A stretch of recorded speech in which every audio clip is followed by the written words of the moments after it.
en tórax, a nivel pulmonar. Y hoy día nos vamos a quedar un poquito más porque el siguiente jueves es feriado y no vamos a tener clase.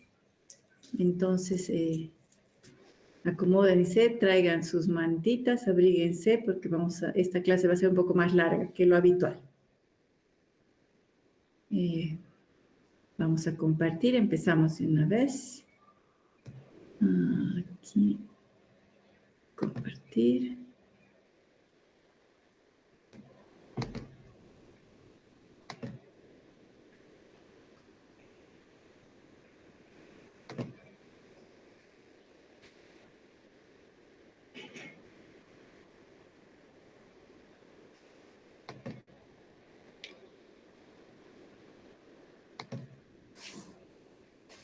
Ay, ¿dónde estoy? ¿Se ve, chicos? Sí, doctora. Muy bien. Aquí estoy. Bien. ¿Ven que estoy moviendo mi cursor? ¿Siguen el cursor? ¿Sí? Sí, doctora. Perfecto. Entonces, chicos, continuamos, ¿no? En la anterior clase hemos hecho los patrones radiológicos de tórax de neumonía, neumotórax, derrame pleural, embolia pulmonar, hemos hecho aneurisma aórtico, disección aórtica y nos faltan estos 4 temas que tenemos que realizar hoy día. Si terminamos y no estamos muy cansados, vamos a hacer la parte de patrones radiológicos normales de la parte de la silueta cardíaca, de corazón. Los objetivos vuelvo a mostrarles, ¿no? Vamos a reconocer patrones anormales más frecuentes en tórax y vamos a un poco hablar de las ventajas, desventajas y contraindicaciones de las técnicas de diagnóstico que más utilizamos para diagnóstico por imagen en tórax. Nos acordamos del intersticio pulmonar, por favor, axil peribroncovascular, interlobulillar, donde están los vasos linfáticos y venas pulmonares, los tabiques interlobulillares. Este es el intersticio interlobulillar. El intersticio que está en el espacio subpleural, no nos olvidemos de eso. Al centro del lobulillo pulmonar secundario, en el intersticio axil peribroncovascular, está la arteria y el bronquio, ¿ya? Bien. Entonces nos vamos directamente al tema, ¿ya? Entonces, vamos a hablar un poquito de los patrones radiológicos pulmonares que vemos en la insuficiencia cardíaca congestiva, ¿ya? No estamos hablando del patrón radiológico cardíaco en la radiografía, sino del patrón pulmonar, ¿ya? Entonces, ¿qué es lo que pasa en la insuficiencia cardíaca congestiva? Tenemos un aumento de la presión, ¿no es cierto?, intravascular. ¿Por qué? En la falla de bomba cardíaca, pues el corazón está fallando en bombear la sangre fuera del corazón hacia el resto del cuerpo, ¿no es cierto? ¿Y qué es lo que pasa? La sangre que retorna por la arteria pulmonar, el retorno venoso hacia el corazón está todo encharcado, ¿no es cierto? Las venas pulmonares por donde retornan hacia la aurícula del lado derecho, ¿no es cierto? Hacia el corazón derecho, y el corazón derecho tiene que bombear hacia el pulmón y del pulmón retorna a la aurícula izquierda y de ahí está la sangre ya está oxigenada y va al ventrículo izquierdo y de ahí al resto del cuerpo por las arterias, ¿no es cierto? Entonces, ocurre un encharcamiento, ¿no es cierto? Y hay una congestión pulmonar. Y lo que pasa es que esta congestión va a producir un aumento de la presión intravascular. Cuando sobrepasa cierto límite esta presión intravascular, ¿qué va a pasar? El líquido intravascular va a pasar al espacio extravascular, que es el espacio intersticial, ¿no es cierto? Acuérdense que el intersticio peribroncovascular, ahí están las arterias hasta los capilares, ¿no es cierto? Entonces va a pasar desde la luz intravascular, el líquido, al extravascular, al intersticio pulmonar, ¿no es cierto? Primero al intersticio pulmonar peribroncovascular, porque por ahí están las estructuras vasculares, y también al intersticio interlobulillar, porque por ahí están pasando las venas pulmonares, ¿no es cierto? Entonces va a aumentar el agua dentro del intersticio y eso es el edema intersticial pulmonar. ¿Cómo se van a ver las primeras manifestaciones de este edema intersticial? En una radiografía de tórax vamos a ver los tabiques interlobulillares engrosados, ¿no? Aquí vemos las líneas B de Kerley, las famosas líneas B de Kerley, que son horizontales, subpleurales. Aquí está un poquito más grande, aquí podemos ver estas líneas. Estas son las líneas B de Kerley, predominantemente hacia las bases pulmonares. Y también tenemos, ese es el edema del intersticio interlobulillar, y el edema del intersticio peribroncovascular se va a ver alrededor de las estructuras vasculares, a nivel periiliar, ¿no es cierto? Peribroncovascular. Y va a tener este aspecto lilio, ¿no es cierto? El intersticio se ha engrosado, ya no se ven estructuras vasculares de contornos limpios, sino más bien se ve como si fuera unos hilios peludos, ¿no es cierto? Peludos y despeinados. ¿Ya? Esos son las primeras imágenes del edema intersticial. ¿Qué pasa luego? Sigue aumentando la presión intravascular, sigue aumentando el edema, el paso del agua hacia el intersticio. ¿Y del intersticio a dónde va a pasar cuando sigue progresando esta cadena, digamos, de acontecimientos fisiopatológicos? Pues del intersticio va a pasar a la cavidad alveolar. Se va a empezar a llenar también de líquido el alveolo. En vez de estar con aire, va a estar lleno de líquido, ¿ya?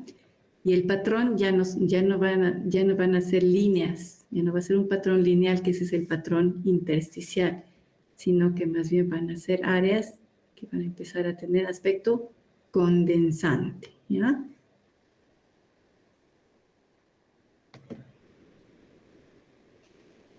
Aquí vemos esta imagen, ya no es una imagen de un intersticial de hilios peludos, sino que ya ha habido progresión en la cadena de acontecimientos del edema pulmonar, ya hay líquido en las cavidades alveolares y comienza desde el centro hacia la periferia, es bilateral si es de origen cardíaco. Y también va a pasar el agua al intersticio subpleural y vamos a ver derrame pleural, ¿ya? Bilateral siempre. ¿Ya? Entonces se está acumulando agua en todas partes y vemos ya imágenes condensantes bilaterales, la típica imagen de edema en alas de mariposa, ¿ya? Contrastando, aquí esta es una imagen de un edema intersticial mucho más temprano, en una etapa más temprana que esta, ¿no es cierto? Primero estaría inicial, fase inicial, edema intersticial. Luego vendría esta imagen, un poco más, ¿no es cierto? Empezando a condensarse y luego tenemos ya el edema clásico de alas en mariposa, de la insuficiencia cardíaca congestiva, más los derrames, ¿ya? Para mostrarles nada más cómo se ve en tomografía el edema intersticial a nivel interlobulillar.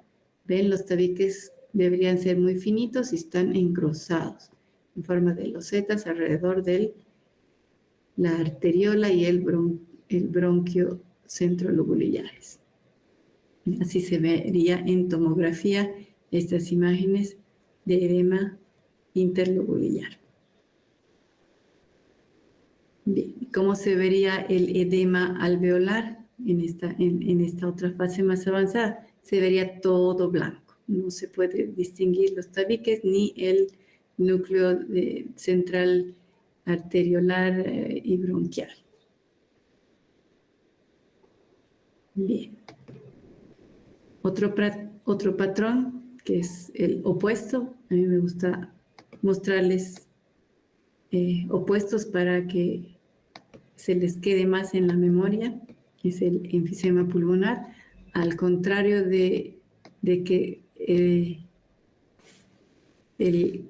aire a nivel alveolar esté ausente, más bien está incrementada. Hay aumento de la cantidad de aire y hay distensión de los alveolos. Los sacos alveolares están hiperdistendidos por un efecto de atrapamiento aéreo, un efecto valvular, generalmente en la enfermedad restrictiva bronquial, los fumadores, por ejemplo, ¿no es cierto?, que tienen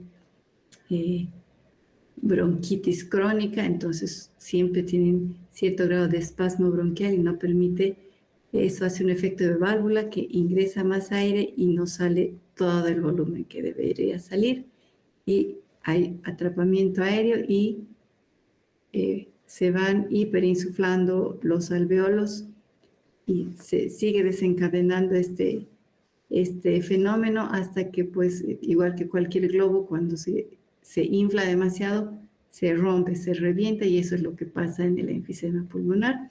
Se pierde la estructura histológica del lobulillo secundario con los alveolos y simplemente son unos sacos de aire que no sirven para el intercambio gaseoso porque ya no hay alveolo, es simplemente un saco aéreo que no tiene paredes y que no está dentro de la cavidad alveolar. ¿Ya? Generalmente esto se manifiesta más, es más evidente en los ápices, ¿no? En los ápices pulmonares. El diámetro del transversal de los pulmones se ensancha, también el longitudinal, el diafragma, la curvatura del diafragma se aplana, el diámetro anteroposterior del tórax incrementa y la densidad también disminuye. Acuérdense que donde no hay tejido pulmonar, no hay vasculatura. Por eso también, esa también es la causa de que de que haya esta hiperclaridad pulmonar. ¿Ya? Hay muy poco tejido viable, como no hay tejido viable, hay redistribución de la irrigación de la vasculatura, y donde no hay qué cosa alimentar, donde no hay intercambio gaseoso, tampoco le va a llegar y no hay necesidad de que llegue tanta sangre, por lo tanto hay vasoconstricción compensatoria, ¿ya? Y se redistribuye el flujo a los lugares del pulmón que sí son, que están sanos, ¿no? Y eso es lo que pasa, y tenemos estas imágenes. Esta imagen no es muy buena, deberíamos poder ver estructuras costales, pero bueno, para fines de que ustedes lo están viendo en la pantalla del computador, pues se nota perfectamente la diferencia, ¿no es cierto? Aquí hay presencia de estructura vascular, trama vascular, densidad de pulmón sano, y aquí no hay trama vascular y hay una hiperclaridad, una hiperradiolucidez tremenda, ¿no? Este es un enfisema difuso. Bien. En este caso, la fibrosis pulmonar, lo que existe es un engrosamiento también del intersticio pulmonar, peribroncovascular e interlobular, dependiendo qué tipo de fibrosis es, ¿ya? Va a haber predominio peribroncovascular o va a haber predominio o distribución subpleural, ¿no es cierto? Dependiendo de los tipos de fibrosis que tengamos. Y en vez de llenarse de líquido o de estar engrosados por causa del aumento de la cantidad de líquido o de agua en el intersticio, el intersticio se engruesa por la presencia de incremento de material fibroso, ¿ya? De colágeno que incrementa patológicamente. Es un mecanismo patológico que en general pues, puede ser detonado por algún agente de inhalación o a veces es, pues, no se sabe por qué, ¿no es cierto?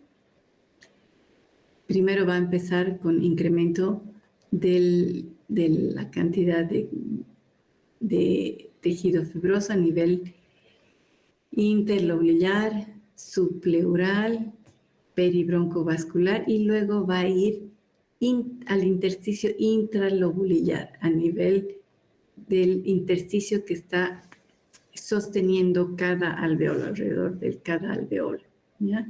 Por lo tanto, la densidad pulmonar va a ir incrementando cada vez más y se engruesa tanto que va a terminar destruyendo el tejido pulmonar, el tejido alveolar, y en vez de haber alveolos y lobulillos secundarios, se van a reemplazar estas áreas por cavidades con paredes gruesas que no tienen tejido pulmonar adentro y son solamente cavidades aéreas, son quísticas, ¿ya? Que tienen el típico aspecto en panal de abejas, ¿ya? En la fibrosis pulmonar usual, que esa es la más común de ver, generalmente estos cambios aparecen a nivel subpleural, bilateral y a predominio bivasal, ¿ya? Entonces tenemos aquí unas cavidades aéreas no funcionales. Cuando la fibrosis pasa a nivel perialveolar en el intersticio intralobular, las imágenes van a tener un aspecto en vidrio esmerilado, ¿ya? Y a medida que va progresando, esa densidad va a incrementar y va a haber destrucción de los alveolos y vamos a terminar en la fase terminal, cuando ya hay destrucción completa del parénquima pulmonar, en imágenes en panal de abeja. Se puede ver así. Si vemos aquí, podríamos decir, tal vez esto puede ser una insuficiencia cardíaca congestiva, ¿no es cierto? Porque tenemos engrosamiento del intersticio peribroncovascular, tenemos líneas B de Kerley, ¿no es cierto? Entonces, pues, a veces no es muy fácil distinguir. Generalmente cuando es una insuficiencia cardíaca, el corazón va a estar grande, vamos a tener pulmones de tamaño normal, en cambio en la fibrosis pulmonar los pulmones disminuyen de volumen. En la fibrosis pulmonar no va a haber derrame pleural porque no es el aumento de líquido en el intersticio el que está causando, por lo tanto no hay líquido a nivel del espacio pleural, no va a haber derrames pleurales y en general estas imágenes van a ser subpleurales bivasales y no vamos a tener un aumento de la silueta cardíaca como en la insuficiencia cardíaca congestiva. Entonces, más o menos así podemos distinguir, ¿no? ¿Qué pasa en un paciente que es cardiópata y además fumador? Entonces va a tener fibrosis. Ahí es más difícil, ¿no es cierto? Pero sin embargo, como siempre, la clínica, la información, los antecedentes, los síntomas son los que también tienen que acompañar para poder nosotros interpretar adecuadamente la imagen. Bien.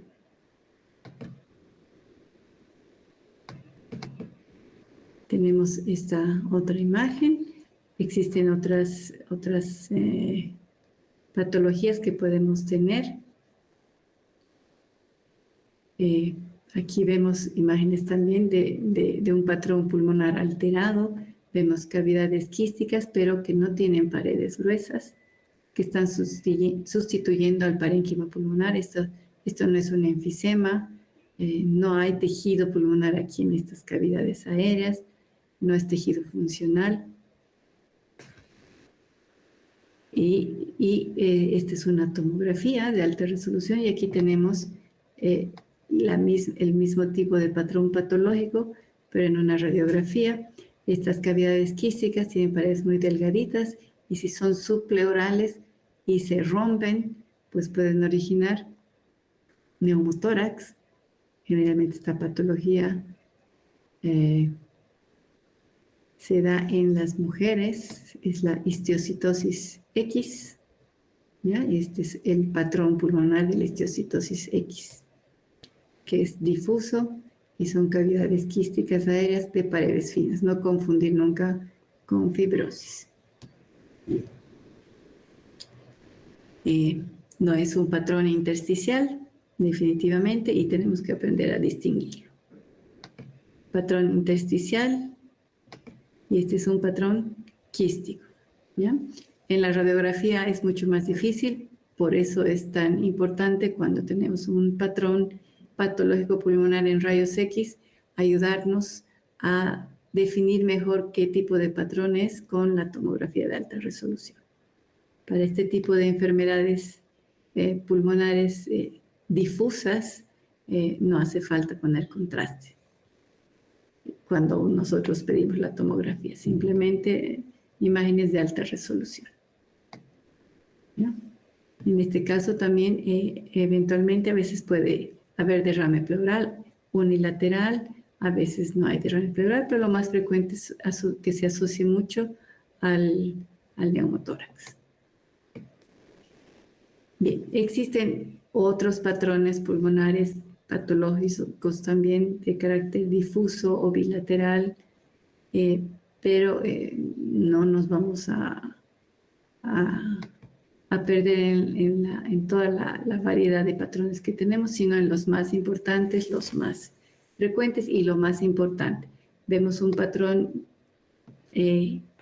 patológico pulmonar bilateral difuso, ver de qué tamaño está el corazón, ¿no es cierto?, para ver el origen, ver si es un patrón intersticial, si no es intersticial, ver si hay aumento de volumen pulmonar, si hay disminución de volumen, si se asocia a derrame pleural, si no se asocia a derrame pleural, ¿no? Si es de predominio subpleural, si es de predominio central, para distinguir y afinar nuestro diagnóstico diferencial, ¿ya? Esas son patologías no infecciosas y nos vamos a las patologías que son de etiología, pues tal vez inflamatoria o infecciosa. Entre estas, ahora ya no vamos a ir al intersticio, vamos a cambiar de estructura pulmonar, ¿no es cierto? Porque dependiendo de qué estructura pulmonar está afectada, las imágenes van a ser distintas, ¿no es cierto? Y ahora vamos a hablar de los bronquios y las patologías bronquiales que van a dar patrones imagenológicos, radiológicos diferentes y característicos de su afectación, ¿ya? ¿Qué es la bronquiectasia? Es la dilatación irreversible de un bronquio, ¿ya?, con destrucción del componente elástico y del componente muscular, secundario a inflamación y colonización bacteriana, que hace que sea un círculo de retroalimentación positiva, ¿ya? A mayor destrucción del componente elástico y muscular, mayor colonización bacteriana, que va a traer mayor inflamación y así sucesivamente se van a potenciar en un círculo vicioso estas dos cosas. ¿Por qué es importante conocer este patrón radiológico? Porque si se lo detecta a tiempo, estos patrones tal vez puedan ser en cierto momento reversibles, ¿ya? Porque también es importante revisar esto, es porque en la mayor parte de los casos, cuando las bronquiectasias son incipientes, radiológicamente, por lo menos por el método de rayos X de tórax, no los vamos a ver. Por lo tanto, la sospecha clínica y diagnóstica es muy importante para que en caso de que haya una radiografía de aspecto normal, pero clínicamente sospechamos de bronquiectasias, vayamos y pidamos una tomografía que nos va a ayudar mucho en el caso de bronquiectasias que no sean evidentes en una radiografía simple, ¿ya? Bien. Las bronquiectasias en un 50% de los casos van a ser bilaterales, por lo tanto tenemos que buscar patrones radiológicos pulmonares bilaterales. No siempre son simétricos, puede afectarse áreas o segmentos distintos de los pulmones. ¿Cuál es la clínica entonces que habíamos dicho que es tan importante? La tos, infecciones recurrentes, puede haber hemoptisis, siempre está indicado hacer una tomografía de alta resolución en pacientes que tienen hemoptisis para dilucidar la causa. Y generalmente, pues la causa que produce las bronquiectasias se puede encontrar, diagnosticar y tratar solo en un 40% de los casos. Sin embargo, porque esta patología es crónica y va retroalimentándose positivamente y cada vez el paciente va a estar peor, peor, peor, es importante que este 40% de los casos en los cuales podemos diagnosticar la etiología y tratar la etiología, los diagnostiquemos y los tratemos, ¿ya?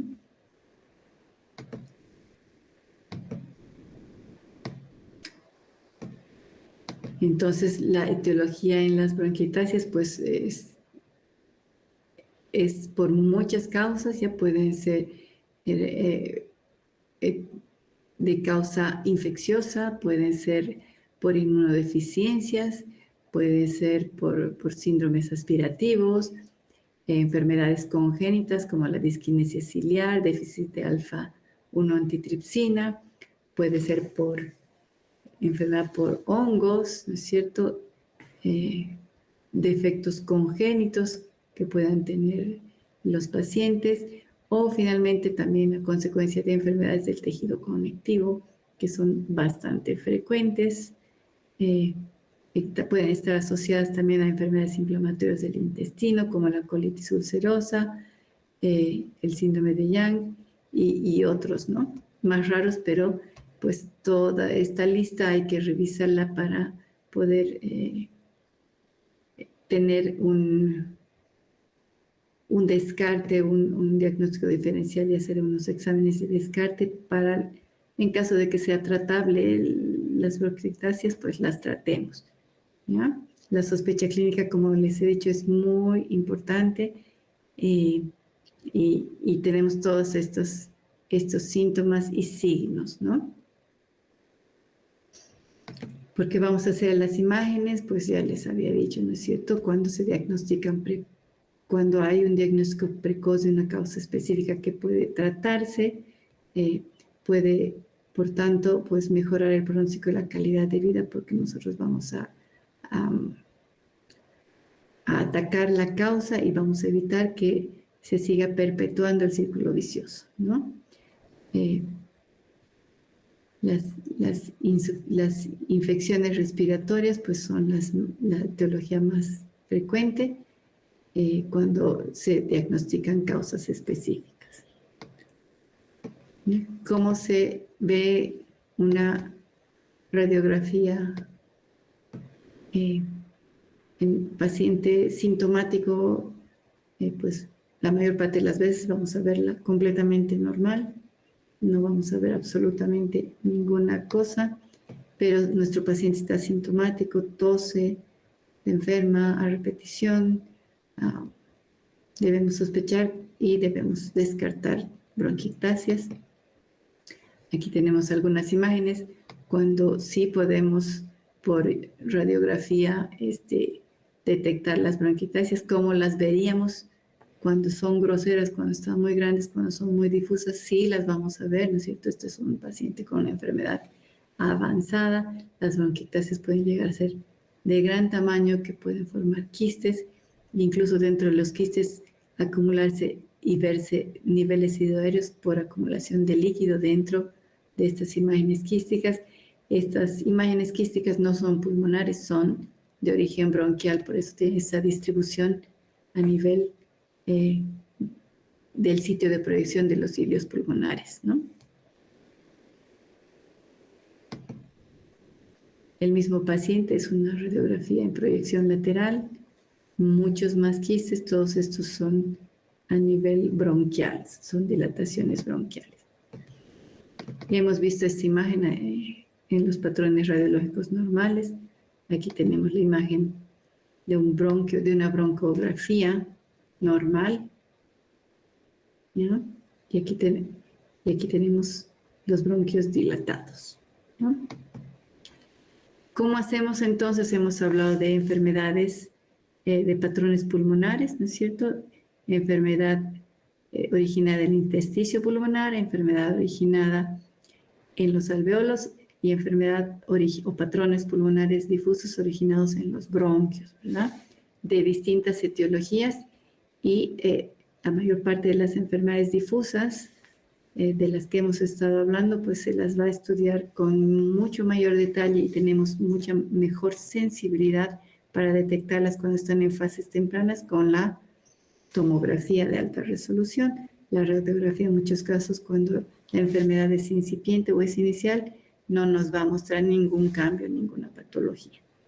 Importante la sospecha clínica porque en una radiografía normal en pacientes con síntomas pues tenemos la obligación de investigar etiologías, ¿no es cierto? Etiologías que puedan ser tratables. Vamos a hablar un poquito más de las bronquiectasias y cuáles son los criterios radiológicos, esta vez hablando de tomografía, porque como ya hemos visto prácticamente nunca diagnosticamos bronquiectasias por rayos X, entonces vamos a hablar de la tomografía de alta resolución. Vamos a ver imágenes en anillo de sello, hiperinsuflación compensadora pulmonar, imágenes quísticas e imágenes en riel. Aquí tenemos las imágenes en riel, que son estas de los bronquios de paredes engrosadas, dilatados. Cuando los vemos en un plano de su trayecto longitudinal, se ven así. Y cuando las vemos en un corte transversal, se van a ver imágenes en anillo de sello, ¿ya? Como esta. Aquí está. Este es un anillo de sello. El bronquio de pared engrosada y un vaso acompañado, ¿ya? Habitualmente el bronquio tiene que tener menor calibre que la arteria que lo acompaña.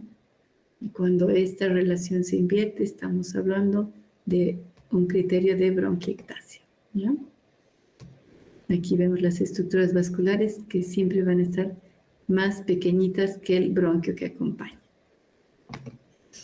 ¿ya? Entonces tenemos bronquiectasias de aspecto cilíndrico, tubular o fusiforme por su aspecto. También pueden tener un aspecto varicoide o pueden tener aspecto sacular. Por su etiología podemos tener bronquiectasias por tracción y bronquiectasias húmedas versus secas.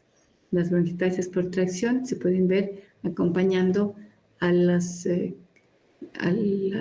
patologías que tienen fibrosis. Puede ser una fibrosis de cualquier causa, puede ser por secuela infecciosa o por tuberculosis o por cualquier otra cosa que haya habido fibrosis en el pulmón o por la fibrosis pulmonar usual. Y el tejido pulmonar es el que está enfermo y va a retraer, va a encogerse porque se está fibrosando y va a producir tracción de las paredes de los bronquios. ¿Ya? No es el bronquio que inicialmente está enfermo, en cambio esa es la bronquiectasia seca, y en cambio la bronquiectasia húmeda, la patología se inicia y de inicio está en el bronquio por acumulación de secreciones, por falta de limpieza, digamos, ¿no es cierto? No sé, hay alteración en los cilios que revisten los bronquios y que no están pudiendo drenar adecuadamente todas las secreciones bronquiales, ya sea por inflamación, por infección o una enfermedad congénita, y se acumulan las secreciones, se infectan, se sobreinfectan y ahí otra vez el círculo vicioso. Esas son las húmedas, ¿ya? ¿Hasta aquí hay alguna pregunta, chicos? ¿No hay preguntas? Vamos a mirar más imágenes, entonces las bronquiectasias quísticas que habíamos visto al principio, ¿no es cierto? Si le hacemos una tomografía a estas cavidades quísticas, vamos a ver la dilatación de las paredes bronquiales con niveles hidroaéreos en el interior, bronquiectasias húmedas, ¿no es cierto? Aquí tenemos unas bronquiectasias leves de aspecto algo varicoso. Si le hacemos una tomografía, vamos a ver cómo son de contornos lobulados, ¿no? Las paredes.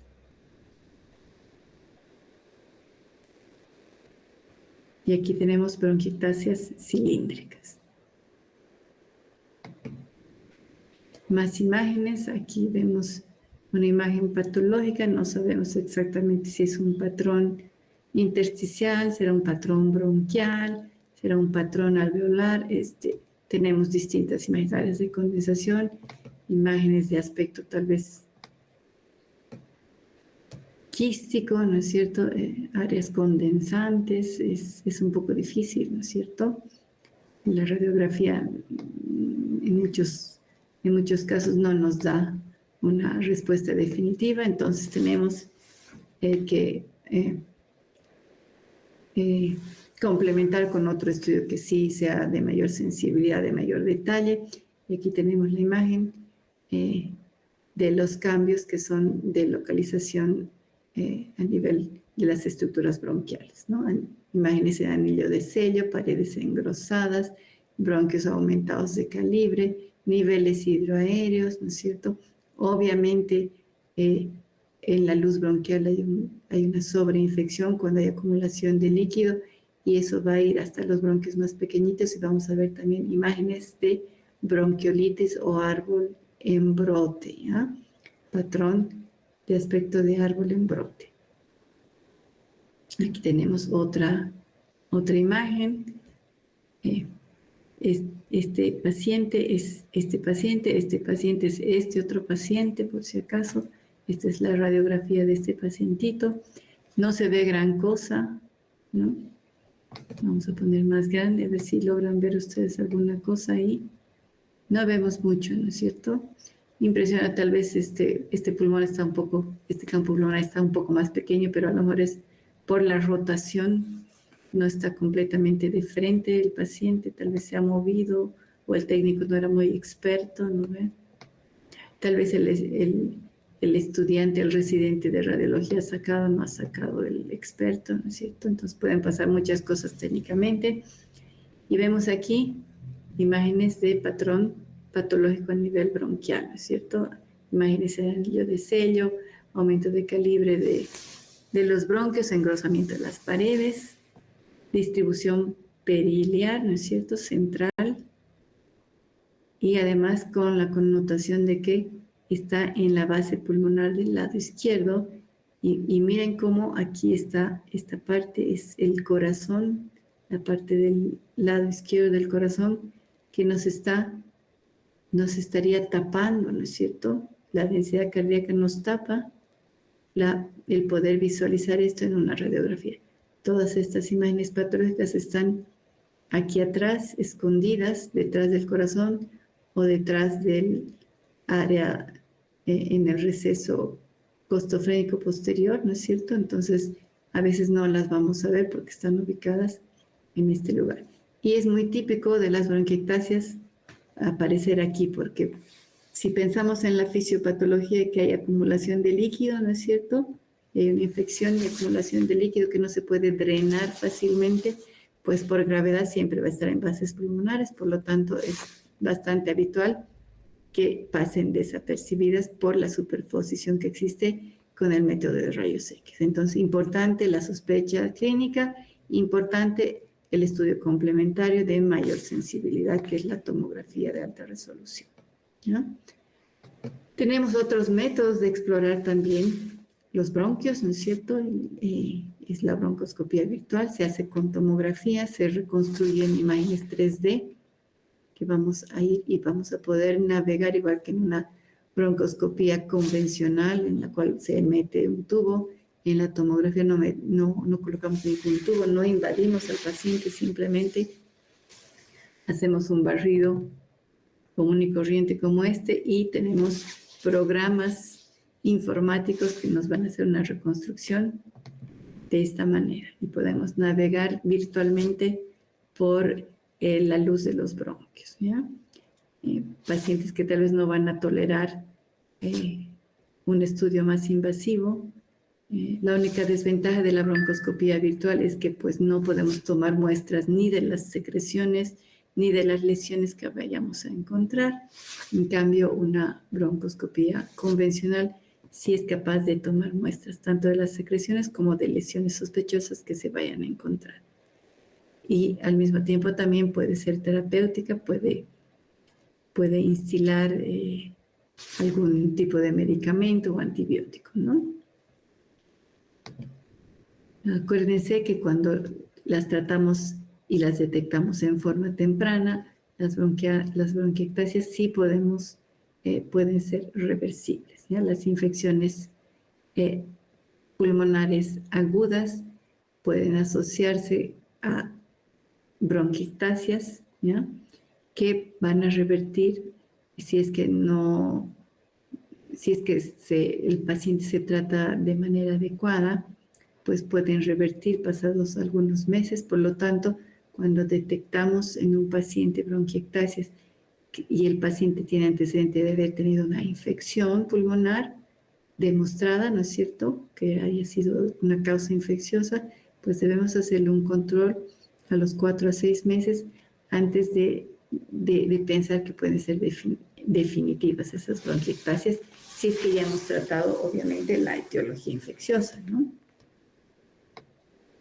Bien, vamos a pasar a otro capítulo que es también súper importante en los patrones pulmonares patológicos, y es la parte oncológica, ¿ya? Vamos a tener distintos patrones oncológicos como el nódulo pulmonar solitario, los nódulos pulmonares múltiples, las atelectasias asociadas, las adenopatías asociadas al cáncer, las imágenes de metástasis y los diagnósticos diferenciales que no son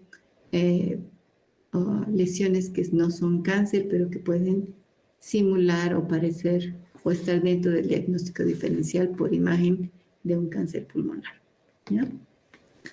El nódulo pulmonar solitario es el patrón radiológico más común y la primera manifestación de un cáncer pulmonar primario, ¿ya? Tenemos que tener en cuenta que los patrones radiológicos, no todo nódulo pulmonar solitario es un cáncer. Existen nódulos pulmonares solitarios de otras etiologías y tenemos que diferenciarlos por su aspecto. En este caso, si se acuerdan, esta es una de las primeras imágenes que hemos visto en una de las primeras clases que hemos tenido, ¿no es cierto? Es un nódulo de contornos definidos, redondito, oval, más ancho que alto, ¿no es cierto? De contornos bien definidos, homogéneo. En este caso, el que sea un nódulo solitario es ya un factor de riesgo de que sea de riesgo oncológico, ¿no es cierto? Pero el aspecto y la morfología no acompaña al aspecto típico de un tumor maligno, ¿ya? ¿Cuál es el aspecto típico de los nódulos pulmonares solitarios que son malignos? Pues son nódulos irregulares, más altos que anchos, tienen espiculaciones, tienen una morfología completamente irregular y tienen proyecciones lineales que irradian desde su centro hacia la periferia, ¿ya? Pueden tener densidades distintas o pueden ser también así, sin especulaciones, pero no tiene un contorno completamente liso, sino que es un contorno irregular. También es un nódulo sospechoso de ser un tumor primario, tal vez en una fase más temprana, más inicial. Un nódulo como va a ser muy difícil de identificar en una radiografía simple común de tórax, y si lo identificamos no vamos a poder caracterizar sus contornos con el detalle necesario como para poder definir si tiene un aspecto benigno o maligno, ¿ya? Por lo tanto, es muy importante y muy relevante el estudio de los nódulos pulmonares solitarios con tomografía, ya mucho más en pacientes de riesgo como son los pacientes fumadores, expuestos a polvos o aspiración de polvos externos. Es muy importante los factores de riesgo y es importante que nos lo comuniquen también a los radiólogos cuando estamos haciendo lecturas de rayos X de tórax, ¿ya? El antecedente de tabaquismo o de exposición laboral a polvos es muy importante al momento de interpretar y de hacer el rastrillaje en un tórax, en una radiografía de tórax normal. Bien, aspecto típico de la malignidad. Voy a ampliar otra vez para que no se olviden del aspecto. Voy a borrar aquí, chicos.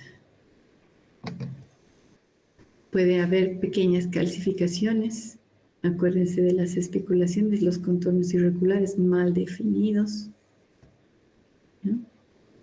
Son los criterios de malignidad. Y tenemos otro patrón radiológico que son los nódulos pulmonares múltiples y bilaterales, ¿ya? Este patrón es el patrón típico que se ve en las metástasis, ¿ya? No son lesiones tumorales primarias pulmonares, sino más bien lesiones pulmonares. ¡Ay! Perdón, chicos, estoy borrando lo que no debo. Quiero borrar esto ya. Y no me hace caso mi máquina.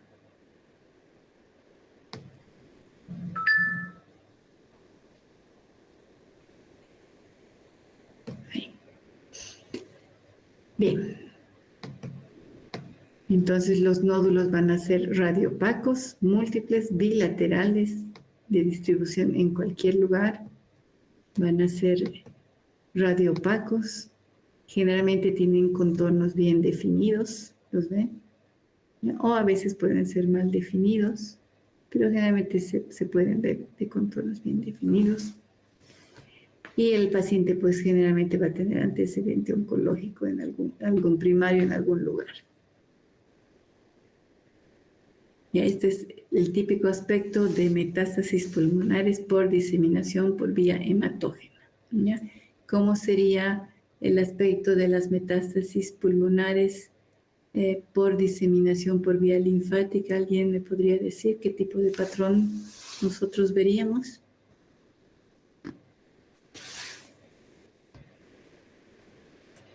Acuérdense que los linfáticos, ¿dónde están los linfáticos en los pulmones? ¿Se acuerdan dónde están los linfáticos?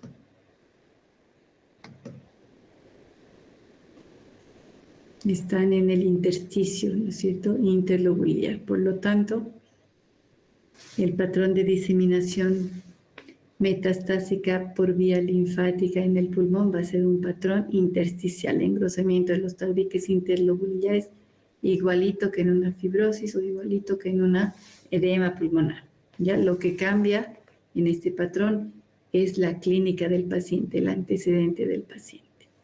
¿Ok? Se ve igual una metástasis o linfangitis carcinomatosa, que ese es el nombre que se da a las imágenes de metástasis intersticial pulmonar.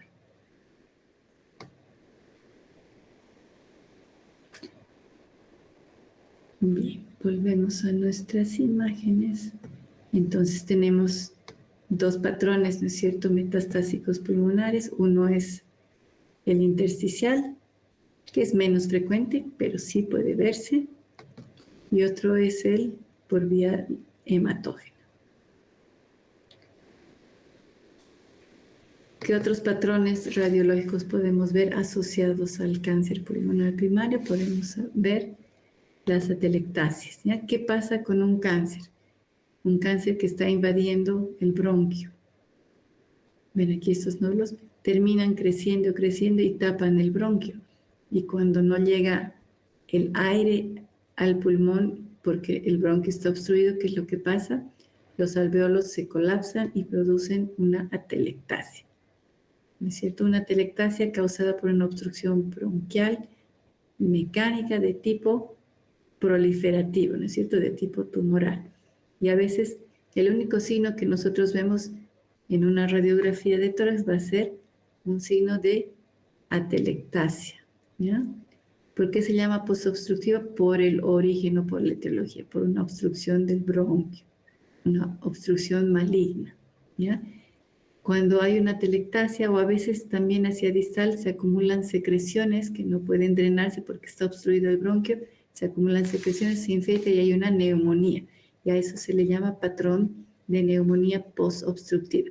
Son patrones radiológicos que pueden asociarse a la presencia de cáncer y que indirectamente nos pueden estar indicando que hay alguna patología obstructiva de tipo oncológico. ¿Cómo sabemos que una atelectasia está producida por un tumor? En una radiografía no podemos ver el tumor, ¿no es cierto? Vemos la consecuencia de la obstrucción bronquial nada más. O vemos el foco de condensación o vemos la atelectasia. Entonces lo que vamos a hacer es, si el paciente no tiene fiebre, no tiene síndrome infeccioso, vamos a sospechar que puede ser por otra causa en primer lugar, ¿no es cierto?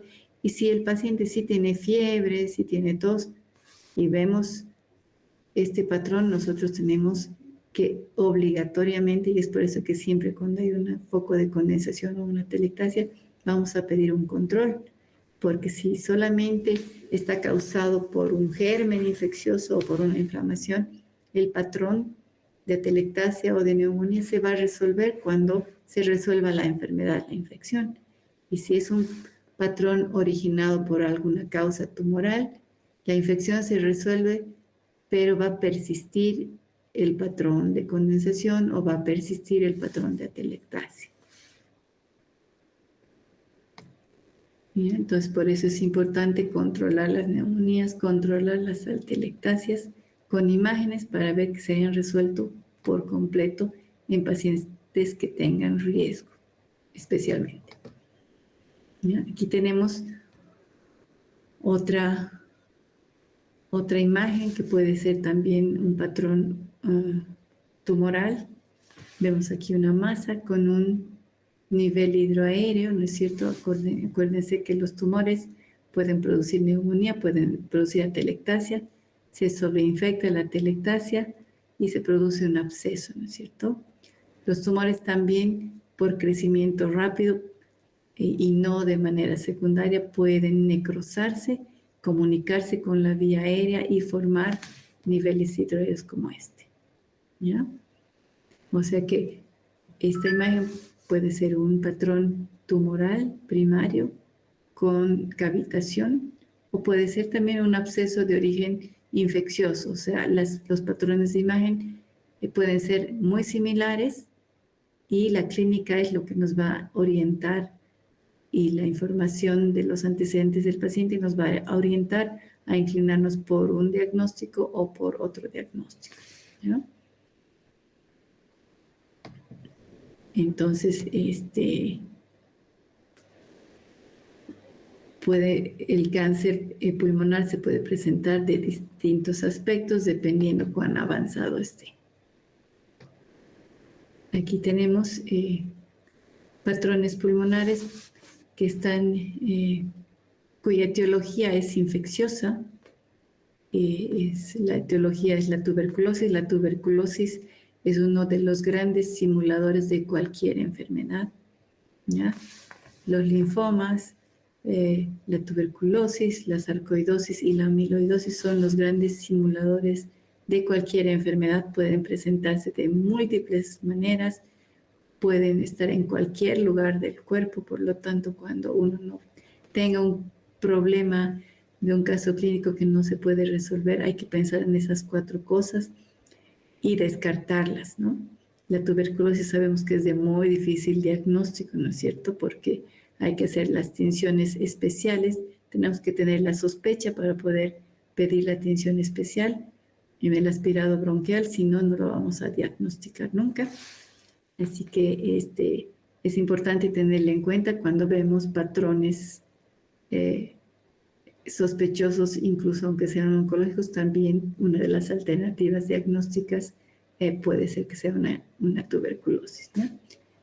Imagen de infección por tuberculosis, imagen de adenopatía, pero no está causada por un tumor que se esté diseminando hacia los ganglios ileares, sino es un ganglio con compromiso por tuberculosis, ¿ya? Entonces siempre tenemos que tener, miren esta distribución en lóbulos superiores, la masa en lóbulo superior, adenopatías de aspecto necrótico, hipocaptantes de contraste. Hay que pensar también en tuberculosis, no todo es cáncer, ¿ya? En lo que vemos. El antecedente clínico es importante, laboratorios son importantes, ¿ya? Aquí vemos otras imágenes. Otra de las manifestaciones del cáncer pulmonar, pues es la diseminación por vía linfática a nivel de las estaciones ganglionares. Aquí vamos a ver una imagen de una radiografía de unos ilios pulmonares normales. Acuérdense que los ganglios están a nivel de ilios y a nivel de mediastino. En una radiografía normal no los vemos, ¿ya? No tenemos que ver nada más que patrón vascular en los ilios. No debiéramos ver absolutamente nada más en una radiografía.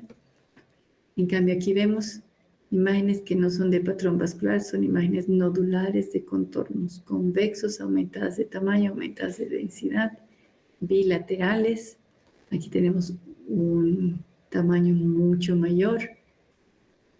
Pueden ser adenopatías de origen oncológico, de algún tumor pulmonar o de alguna otra localización.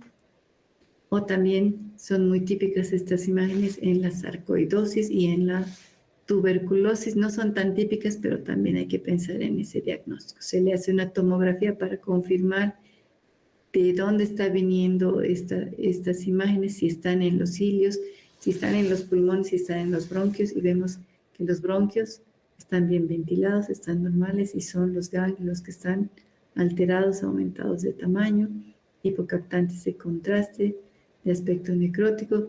En este caso, esto era una sarcoidosis. El diagnóstico diferencial de este mismo patrón radiológico estaría la tuberculosis, ¿ya? La tuberculosis ganglionar, estaría la amiloidosis, estaría la sarcoidosis que ya hemos dicho, y estaría el linfoma también, ¿ya? Entonces, tenemos que siempre pensar en múltiples diagnósticos diferenciales, y para estrechar estos diagnósticos diferenciales, cuadrar todas nuestras imágenes con la sintomatología, con los antecedentes del paciente siempre, ¿ya? Con eso terminamos la parte de imágenes o patrones radiológicos pulmonares, y nos vamos a ir al mediastino, y más que todo vamos a hablar un poquito de corazón. Sabemos que el estudio más frecuente con que ustedes se van a enfrentar en su vida cotidiana como médicos generales va a ser la radiografía de tórax, y inevitablemente van a tener que ustedes poder reconocer un patrón normal de la silueta cardiomediastínica y estar también familiarizados con alteraciones. Como ya les dije y les repito siempre, si ustedes están familiarizados con el aspecto normal, van a poder reconocer que algo no está bien en la imagen, y ahí es donde interviene pues la interconsulta, y van a poder ustedes interconsultar con sus colegas radiólogos para que les orienten hacia dónde puede ir la patología. No es necesario que ustedes conozcan y diagnostiquen la patología, pero sí que reconozcan que hay alguna cosa que no está bien en la imagen, ¿ya? Recordar siempre cuál es la imagen normal, recordar siempre de dónde viene esa imagen, ¿no es cierto? ¿Qué estructuras están originando estos contornos? No olvidarse de qué estructuras vasculares están en el lado izquierdo hacia arriba, en el contorno izquierdo más inferior, lo propio en el lado derecho. En tomografía se puede identificar adecuadamente cada estructura, individualizarla, medirla y caracterizarla mucho mejor que en una radiografía. Sin embargo, este estudio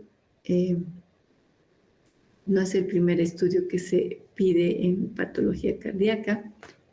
En general, el primer estudio siempre va a ser una radiografía de tórax cuando estamos sospechando de patología cardíaca. Y el segundo estudio que se va a pedir cuando hay alguna anormalidad en una radiografía, ¿cuál será, chicos? No es la tomografía. ¿Qué estudio será? ¿Alguien me puede decir? Ecocardiografía, doctora. Exacto, la ecocardiografía. ¿Y quién hace las ecocardiografías? ¿Quién las hace y las interpreta?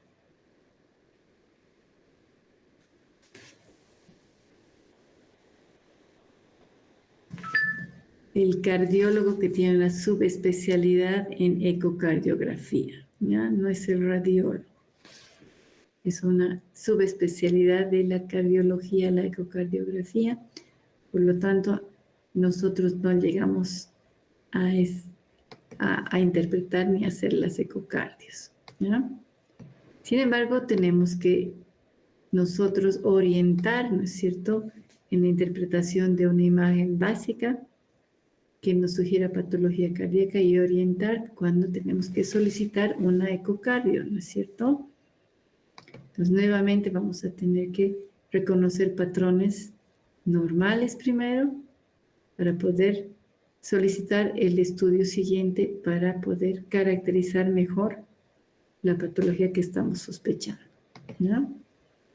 Tenemos que saber entonces el patrón radiológico normal de la silueta cardiomediastínica. Lo primero tenemos que saber la posición, ¿no es cierto? El corazón, ¿dónde está el corazón? ¿No es cierto? Está en el mediastino, en la parte inferior, entre los dos pulmones e inmediatamente por encima del diafragma. Esa es la posición del corazón. El tamaño del corazón. ¿Cuál es el tamaño del corazón? El corazón en una proyección postero-anterior, en inspiración no debiera, en su diámetro transversal máximo, no debiera medir más del 50% del diámetro transversal máximo del diámetro del tórax, ¿ya? Diámetro del tórax transversal máximo y diámetro transversal máximo de la silueta cardíaca, ¿ya? Nunca más del 50%. Si no, estamos hablando de cardiomegalia. En una radiografía lateral, vamos a imaginar que partimos en 4 este campo pulmonar o esta área torácica ventilada y la partimos en 4. El corazón debería estar en el aspecto anterior e inferior de esos 4 cuadrantes, ¿sí? En el cuadrante anterior e inferior, y no sobrepasar la mitad anterior, ¿ya? Siempre tenemos que ver un espacio triangular radiolúcido entre el contorno anterior de la columna vertebral y el contorno posterior del corazón. Si existe estrechamiento de este triángulo, podemos pensar que está aumentada la aurícula izquierda, ¿ya? Si este contorno está aumentado, pensamos en la aurícula derecha, ¿ya? Si este contorno está aumentado, pensamos en el ventrículo izquierdo aumentado de tamaño, ¿no? Bien, eso es lo básico en patrón radiológico normal cardíaco, en una radiografía de tórax. Los cilios pulmonares también tienen que tener un aspecto. Acuérdense que la patología cardíaca trae ¿qué cosa? Congestión pulmonar, ¿no es cierto? Y los cilios aumentan de tamaño. Y tenemos que también reconocer el patrón iliar normal, ¿ya? El hilio pulmonar no debe medir más de 1/3 del diámetro longitudinal del campo pulmonar en en una radiografía de tórax en inspiración y no debe medir más que 1/3 del diámetro transversal total del mismo campo pulmonar. ¿Ya? Eso es lo habitual. El hilio pulmonar del lado derecho está un poco más bajo que el izquierdo. Siempre esa es su posición normal. Y siempre tenemos que ver patrón vascular. No hay ninguna otra cosa más que estructuras vasculares que se puedan ver en una radiografía de tórax. ¿Ya? Otra vez corazón normal. Podemos estudiar, y hemos dicho, el corazón por distintos métodos. Podemos utilizar el método radiográfico, que no es muy bueno. Tenemos la tomografía, tenemos la resonancia magnética y tenemos también la ecografía, ¿no? Esos 3 métodos, dependiendo qué patología estamos estudiando, podemos utilizarlos en distinto orden.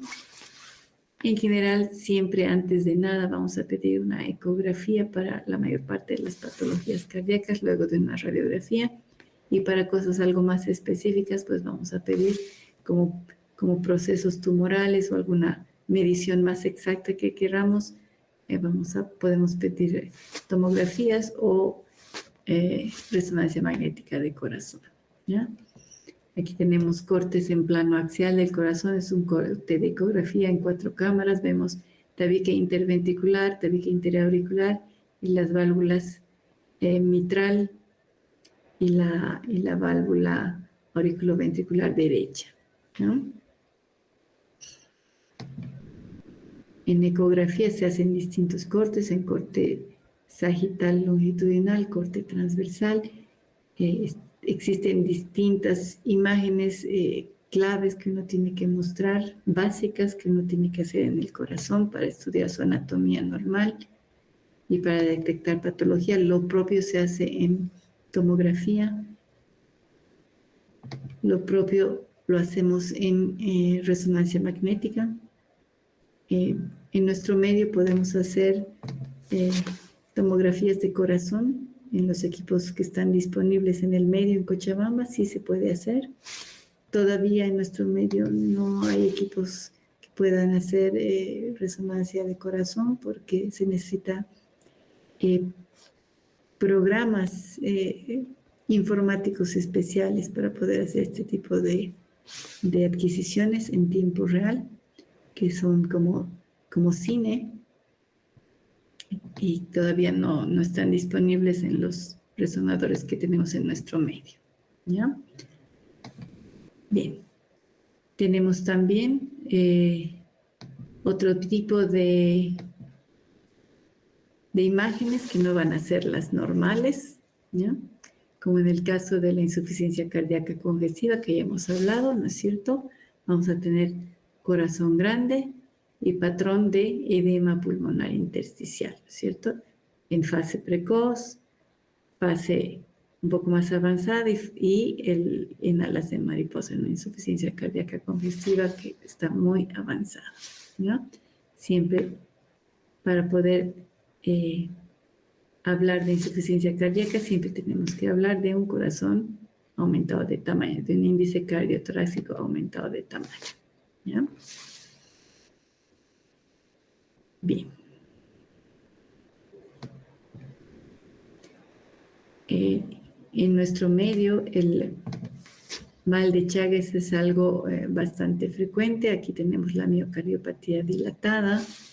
No hay ahorita insuficiencia cardíaca. Este paciente generalmente termina en insuficiencia cardíaca, pero aquí tenemos un corazón grande sin patrón intersticial pulmonar.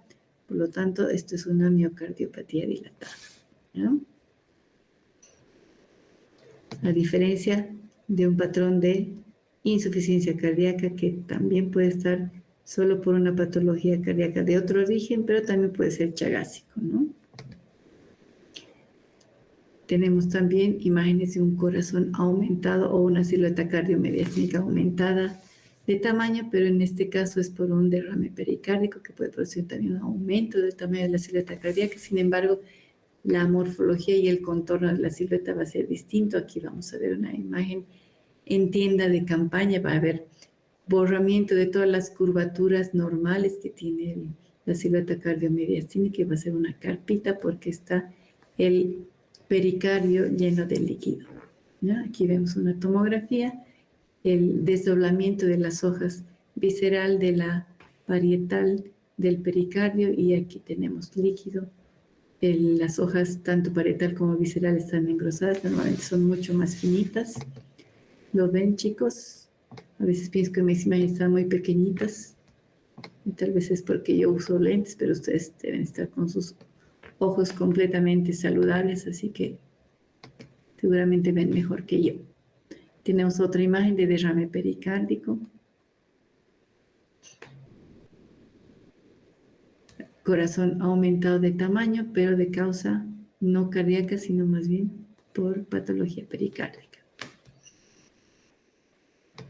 Tenemos las cardiopatías congénitas, que también pueden producir aumentos de tamaño del corazón y dependiendo de dónde está localizada la patología congénita, la afectación del corazón, vamos a tener agrandamientos o por dilatación o hipertrofias de algunas cavidades cardíacas, ¿no es cierto? Aquí tenemos la estenosis subaórtica, en la cual pues va a haber una estenosis, como lo dice, ¿no? Del tracto de salida de la sangre desde el ventrículo izquierdo hacia la aorta, porque hay una estenosis. Vemos como el mediastino superior se encuentra estrecho. El botón aórtico que debería verse aquí no se ve porque es una aorta pequeñita, ¿no es cierto?, de menor calibre que lo habitual. Y el ventrículo izquierdo está aumentado de tamaño, está hipertrófico porque necesita bombear con mucha fuerza la sangre para que logre salir y vencer la resistencia de un canal estrecho que es una aorta o una válvula aórtica estenótica, ¿no? Y tenemos también otra patología que es la tetralogía de Fallot, que no es infrecuente de ver. Tenemos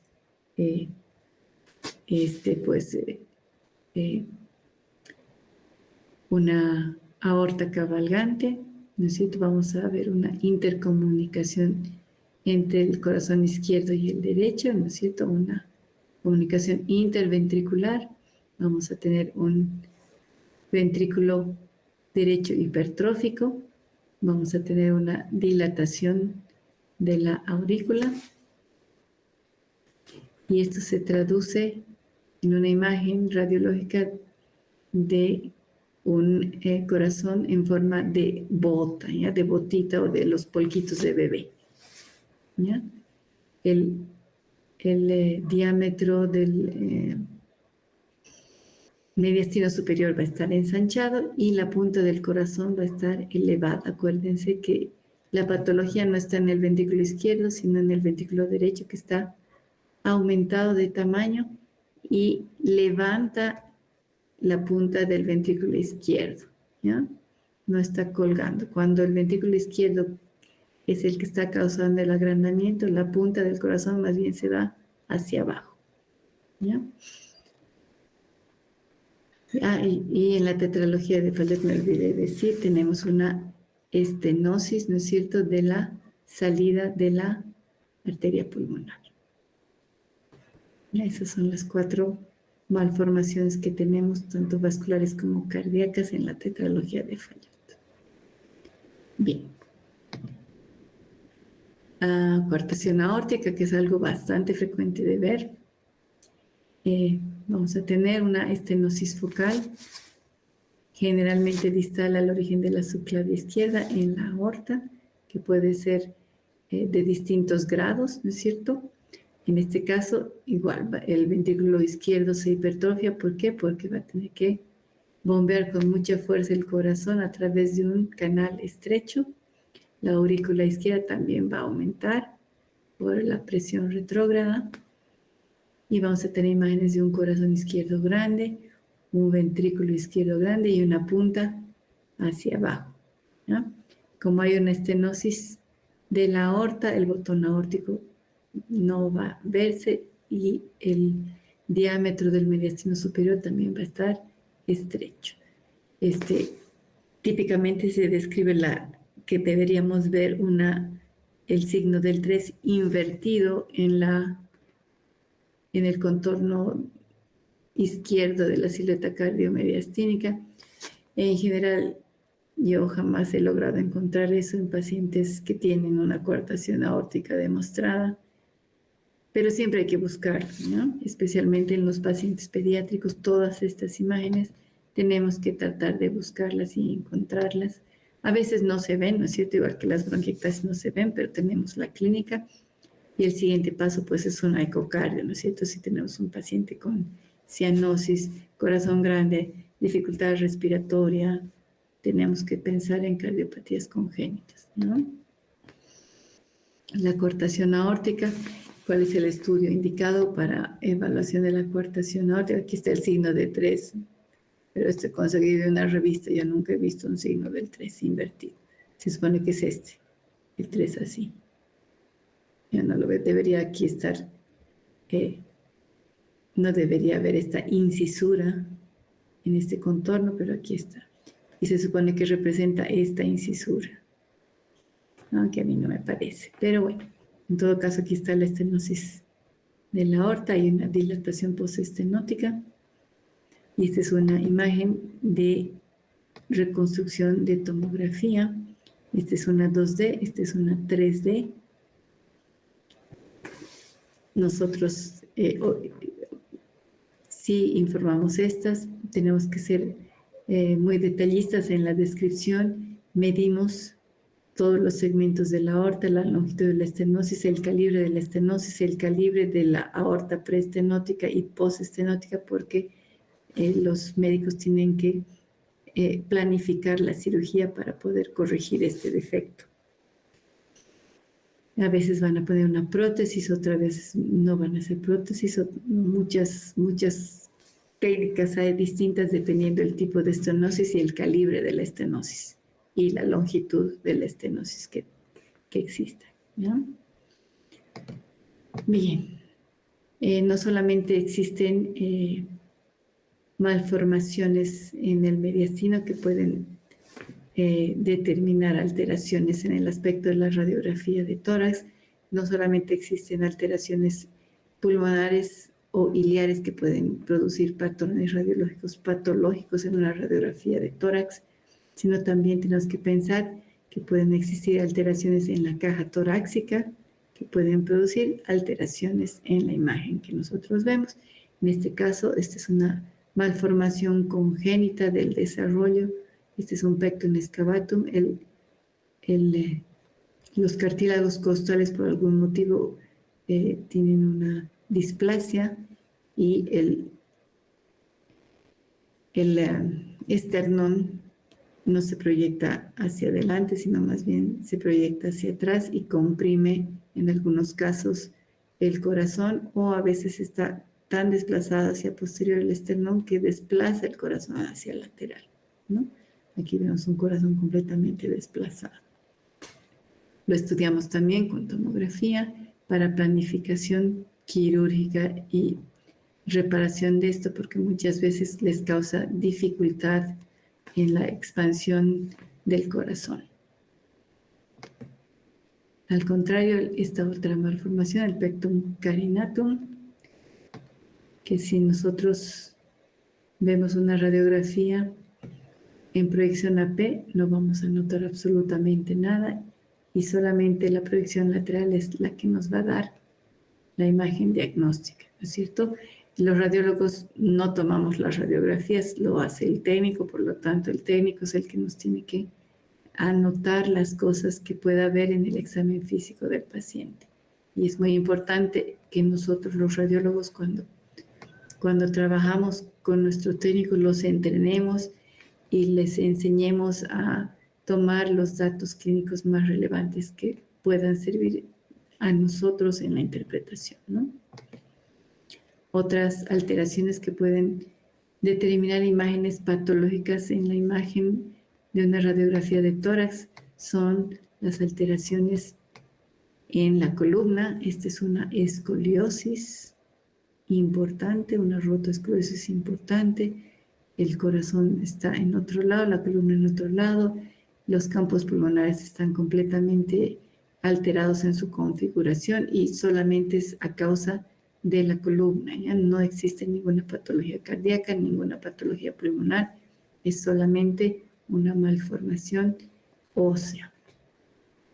Entonces tenemos que tener en cuenta que en una radiografía existe una representación en 2 dimensiones de un objeto tridimensional que es el tórax y tenemos una superposición de todas las estructuras, tanto intratorácicas como extratorácicas, y la sumación de esas estructuras, de las densidades de esas estructuras, es lo que nos va a dar las siluetas que nosotros vemos representadas en la radiografía.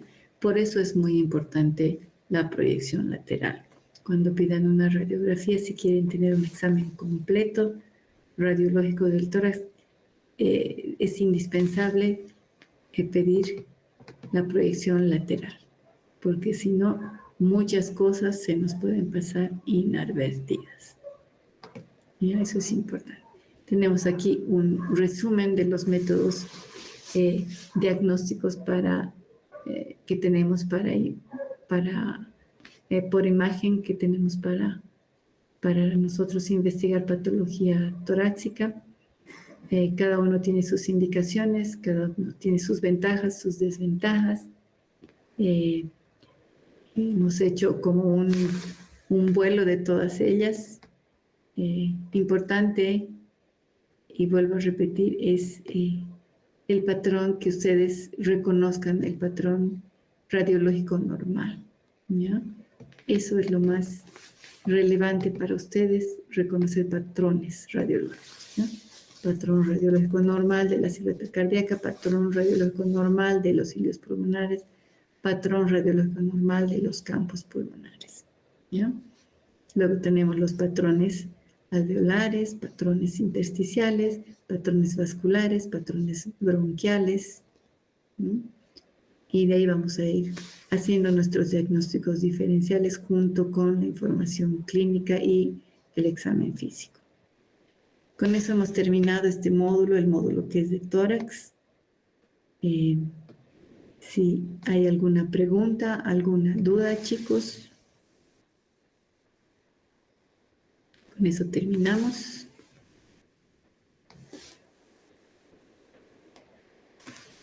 No hay preguntas, no hay dudas.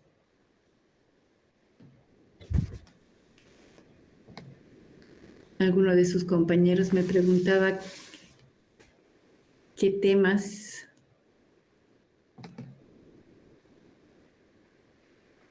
van a entrar al segundo parcial.